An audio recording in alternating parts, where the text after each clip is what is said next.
네, 안녕하십니까. 하나금융투자 리서치센터에서 자동차 섹터 담당하고 있는 송선재라고 합니다.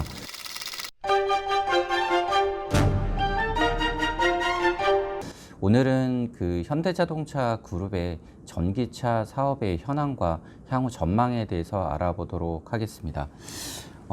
먼저 현대차 그룹의 전기차 판매 현황을 좀 살펴보도록 하겠습니다. 2019년도 작년 기준으로 현대차 그룹의 글로벌 전기차 소매 판매와 도매 판매는 각각 39%, 49% 증가를 했습니다. 그래서 전기차 시장에서의 점유율이 2018년도에 4.5%에서 2019년도에는 5.7%로 상승을 했습니다. 올해 4월 달까지 누적으로 본다면은 소매 판매가 10% 증가를 하면서 42,000대를 기록을 했고요. 전기차 시장에서의 점유율은 1.6%포인트가 상승하면서 7.4%를 기록을 했습니다. 글로벌로 현대차 그룹이 그 내연기관을 포함한 점유율이 7%대 중후반 정도라는 거 감안한다라면은 7.4%라는 수치는 글로벌 정도 수준까지 올라왔다라고 보시면 될 거고요. 실질적으로 전기차 내에서의 순위를 본다면은 이 7.4%라는 게 글로벌로 6위 정도를 기록하고 있는 것으로 얘기할 수가 있습니다. 최근에 이 그래프를 보셔도 아시겠지만은 작년 말에 일시적으로 좀 마이너스를 갔지만은 코로나가 그 확산되고 있는 이 올해 1월부터 4월까지도 여전히 높은 성장률을 기록을 하고 있는 상황이고요. 점유율도 그래프 자체로만 이렇게 본다면은 좀 보여지진 않지만은 전반적으로 슬라이트하게 우상향하고 있다라고 보시면 될 것 같습니다. 이렇게 현대차 그룹이 전기차 시장에서 잘하고 있는 배경에는 2018년도에 출시된 코나 EV와 니로 EV가 상품성이 상당히 개선되었기 때문입니다. 이거에 대해서 알 수 있는 표를 보여드리도록 하겠습니다. 지금까지 출시된 주요 전기차 모델들의 효율성을 갖다가 비교한 표인데, 지금 현재 나오는 전기차 모델들이 세그먼트도 다르고 배터리의 용량도 다 다르기 때문에 직접적으로 비교할 수가 없다라는 단점이 있습니다. 그래서 이거를 직접적으로 비교하기 위해서 핵심 효율성이라는 지표를 갖다가 저희가 계산을 하게 되는데, 이 핵심 효율성이라는 지표는 동일한 무게를 가지고 동일한 거리를 주행하는데 얼마 정도의 소비 전력이 필요한가 라는 걸 갖다가 나타내는 지표입니다. 당연히 소비 전력이 낮으면 좋을 거기 때문에 이 지표가 낮으면 낮을수록 효율성이 좋다라는 뜻입니다. 근데 보시면은 아시겠지만은 테슬라의 모델들이 거의 상위권을 갖다가 차지를 하면서 5와트시 정도대를 기록을 하고 있는 상황입니다. 그리고 그 이후로 코나 EV와 니로 EV가 6.68, 6.94를 기록하면서 2위권을 형성을 하고 있습니다. 쉐보레 볼트랑 닛산의 리프, 그 다음에 폭스바겐의 이골프도 모두 코나와 니로 다음을 기록을 하고 있는 상황입니다. 여기서 주목하셔야 될 거는 두 가지인데, 첫 번째로 코나 EV와 니로 EV가 2위권이다 라는 점이 일단 중요하고요. 두 번째로 보셔야 될 게, 이 테슬라 1등을 하고 있는 테슬라의 모델들은 전기차를 기반으로 해서 만들어진, 그러니까 전기차 전용으로 만들어진 모델이다라는 거고요. 이 반면에 코나랑 니로는 기존의 가솔린 모델을 갖다가 전기차로 변환한 파생 모델이라는 것입니다. 그렇기 때문에 전기차가 가지고 있는 성능을 최적화시키지는 않았다라는 점에서 주목을 하셔야 됩니다.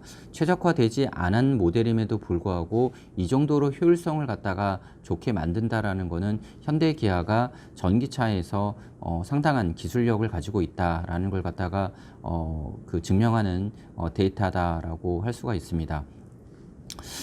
이 전용 플랫폼이 아닌 걸 가지고도 이 정도 효율성을 내놓는다라면은 전용 플랫폼을 갖다가 기반으로 하게 된다라면 당연히 추가적인 효율성 개선이 있을 것으로 생각을 합니다.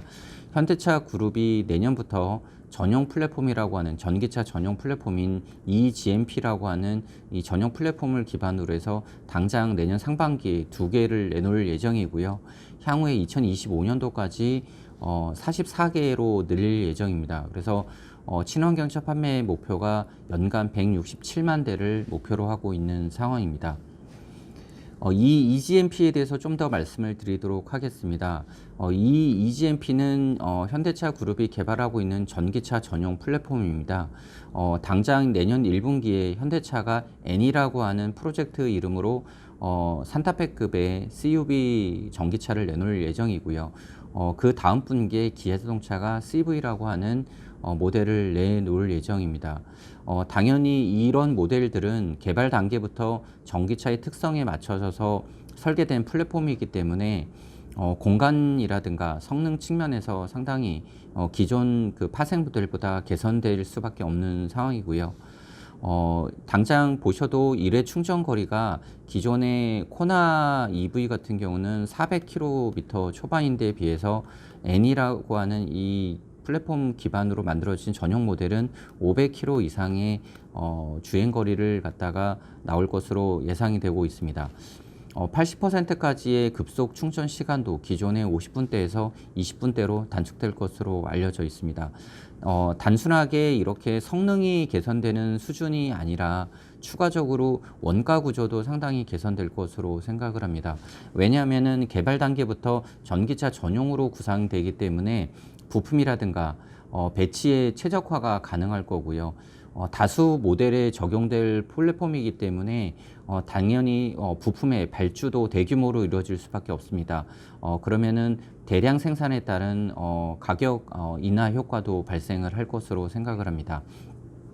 고정비가 그 스프레드 되는 효과도 발생을 할 겁니다. 현대차 그룹이 작년도에 전기차 판매가 14만 대였고 올해 한 15만 대에서 16만 대 정도 예상이 되고 있습니다. 내년도에 NE와 CV가 추가가 된다면 당연히 20만 대 이상이 훌쩍 넘을 것으로 생각을 합니다. 그럴 경우는 이 전기차 개발에 들었던 R&D 비용이라든가 관련된 강가 비용 같은 고정비가 상당히 스프레드 되는 효과가 발생을 하기 때문에 전체적으로 전기차의 원가 구조도 상당히 개선될 것으로 생각을 합니다. 결과적으로 EGMP는 상품성 개선과 수익성 개선에 중요한 역할을 할 것으로 생각을 합니다. 현대차 그룹은 이러한 EGMP의 출시와 전기차의 빠른 전환을 통해서 중장기적으로 연평균 전기차 부분에서 27% 성장할 것으로 생각을 합니다. 기본적으로 전기차 시장이 연평균 25% 성장할 것으로 보고 있고요. 현대차 그룹은 현재 유지하고 있는 7%대 유지가 점유율 유지가 가능할 것으로 생각을 합니다. 그럴 경우 현대차 그룹의 전기차 판매는 중장기적으로 27% 성장할 것으로 생각을 합니다.